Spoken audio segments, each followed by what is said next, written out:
Welcome back to the vlog channel. අද මම ඔයගොල්ලන්ට ගෙනාවේ හික්කඩුවේ තියෙන cheap food explore කරන්න. එතකොට rule එක simple. මගේ අතේ තියෙන රුපියල් 500ක්. මම මේකෙන් breakfast, lunch, එතකොට snack එකකුත් ගන්නවා මේකෙන්. අපි බලමු රුපියල් 500ට මේ ඔක්කොම කරන්න පුළුවන් වේද කියලා. හික්කඩුව වගේ place එකේ challenge එක පොඩ්ඩක් අමාරු වෙයි. ඒත් කමක් නැහැ. අපි යමු එහෙනම් වීඩියෝ එක let's go. ඕකේ ඉතින් මම මෙතන තමයි මේ බ්‍රෙක්ෆාස්ට් එකට තෝරගත්තේ. ඒගොල්ලෝ කවුරුත් දන්නවා PNS එක. ඉතින් මෙතන තමයි හොඳම ඉතින් බ්‍රෙක්ෆාස්ට් එකට. අපි බලමු මේකේ ගණන් කොහොමද කියලා. අපේ බජට් එකට ඇති වෙයිද කියලා. එහෙනම් let's go. මොන වගේ කෑම කන්න පුළුවන් වේද කියලා බජට් එකට අනුව මම තියන්නේ. හැබැයි මේ ඉතුරු කරගන්නත් ඕනේ ලන්ච් එකට. ඉතින් ලන්ච් එකට ස්නැක් එකට බලමු කොහොම වේද කියලා.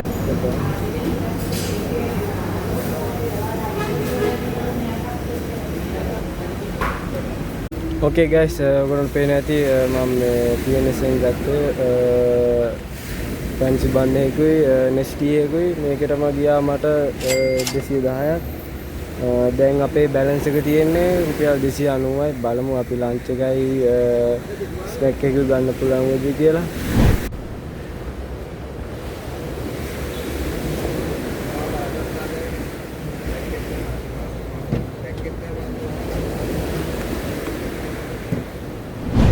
අතරම ඉතින් මේ දැන් ගාල්ලේ ඉඳන් කොළඹ පැත්තට යනකොට හික්කඩුවේ ඒ හරිය මේ සාමාන්‍යයෙන් රුපියල් 600න් එහා තමයි මේ තියෙන්නේ මේ කෑම. මගේ බජට් එක අනුව ඒ පැත්තේ නම් බෑ. දැන් කොහොමද පිළිපස්සේ පේන්නේ නැති ඒ පැත්තේ නම් බෑ. දැන් මම යන්නේ කොළඹ පැත්තට. ඒක ඒ පැත්තේ නම් තියෙන ටවුන් එකේ හරියන සාමාන්‍යයෙන් මගේ බජට් එකට තියෙන හික්කඩුවේ. අපි බලමු දැන් අපි යන්න හදන්නේ ලන්ච් එක ගන්න.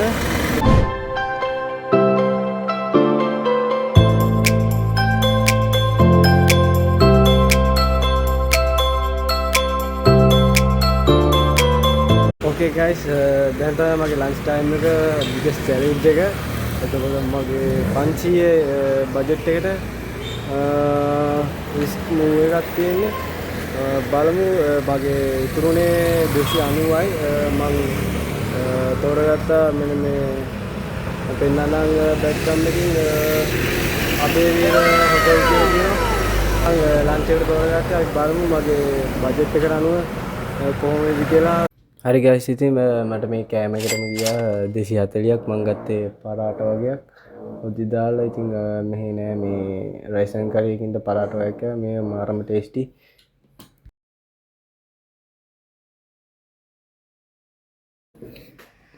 මේක නම් මරු මේ ටේස්ට් එක නම් සුපිරි. මේ ගානටත් එක්ක හරියනවා.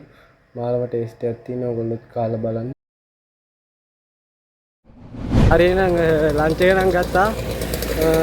මරු ඒක නම් සුපිරි රසයි කෑම එක අවුලක් නැහැ. පරාටයි මේ හොදි වගේ ඉවත් ඉතින් අවුලක් නැහැ. එතන මරු ටේස්ට් එකක් තියෙනවා. එතකොට දැන් බජට් එක රුපියල් 50යි තියෙන්නේ තුරු. අපි බලමු මේ ඒකෙන් ස්නැක් එකක් ගන්න. මම ඇවිල්ලා තියෙන්නේ ෆුඩ් සිටියට. අපි ඒකේ ස්නැක් එකක් කරගමු.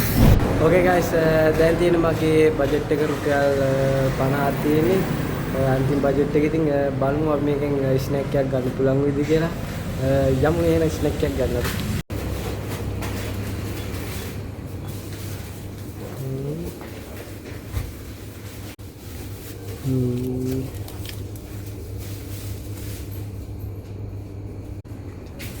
මෙතින් අපි ගත්ත දෙක. හරි ඉතින් guys, අපි කොහොම හරි කරා. මගේ අතේ විච්ච 50න් මට ගන්න හම්බුනේ ටොකෝයි ස්ටික් දෙකක්. එකක් 25යි වොල්ට් වෙනවද නැහැ. 25 එකක්. ඉතින් මම දෙකක් ගත්තා. කොහොම හරි අපි 500 challenge එක වගේ ඉවර කරා. ඉතින් මට කියන්න තියෙන්නේ 500ට ඉතින් හික්කඩුවෙන් ගන්න පුළුවන්. but plan එකක් අනුව වෙන්න. මොකද කියන්න බෑ ඉතින් කොහොම වේද කියලා. මම ආවේ ටවුන් එකේ පැත්තට. ටවුන් එකේ කොහොමත් කෑම අඩුයි සාමාන්‍යයෙන්. අර රෙස්ටුරන්ට් තියෙනවා මේ ගාල්ල පැත්තට යනකොට. ගාල්ල පැත්තට යනකොට කොහොමත් රෙස්ටුරන්ට් තියෙනවා. ඔයගොල්ලෝ ගාල්ල ඉඳන් කොළඹට යනකොට ටවුන් එක හරිය ඉතින් ටවුන් එක හරියේදී පොඩ්ඩක් ඉතින් ප්‍රයිස් එක අඩුයි. ඉතින් මගේ බජට් එකට ඉතින් බජට් එක 500 නේ. කොහොම හරි අපි මේ චැලෙන්ජ් එක කරානේ. කොහොම හරි අපි සාර්ථකව අපේ චැලෙන්ජ් එක අපි කරා. බ්‍රෙක්ෆාස්ට් එකයි ලන්ච් එකයි ස්නැක් එකකුයි ගත්තා. මේ අපි චැලෙන්ජ් එක සාර්ථක කරා. මේ ඉතින් මට කියන්න තියෙන්නේ මේ හික්කඩුවේ ගොඩක් ඉතින් තියෙන හික්කඩුව ටුවරිස්ට් ඒරියා එකක්. ඒවා ඉතින් ෆුඩ් කොහොමත් එක්ස්පෙන්සිව්. මං ආවේ ටවුන් එක පැත්තට. මොකද මේ ටවුන් එකේ සාමාන්‍ය ප්‍රයිස් එක යන්නේ ඉතින් මේ ඕගොල්ලෝ එනවා නම් මම ලෝ බජට් තියෙනවා නම් යන්න පුළුවන් ටවුන් එක පැත්තට. මම ආවේ නම් මාත් ආවේ ටවුන් එක පැත්තට. මොකද අර පැත්තට ගණන් වැඩි. මේ ඒ පැත්තේ හොටෙල්ස් රෙස්ටොරන්ට් තියෙනවා. ඒ පැත්තේ පොඩ්ඩක් ගණන් වැඩි. ඕගොල්ලෝ බලලා යන්න. මම ඉතින් හිතනවා මේ වීඩියෝ එක හොඳට එන්ජොයි කරලා ඇති කියලා. ඉතින් සබස්ක්‍රයිබ් කරන්න, කමෙන්ට් කරන්න, ලයික් කරන්න. එතකොට යාළුවන්ටත් මේක ෂෙයා කරන්න. ඉතින් අපි නෙක්ස්ට් vlog එකෙන් හම්බෙමු. ඉතින් බයි බයි හැමෝටම.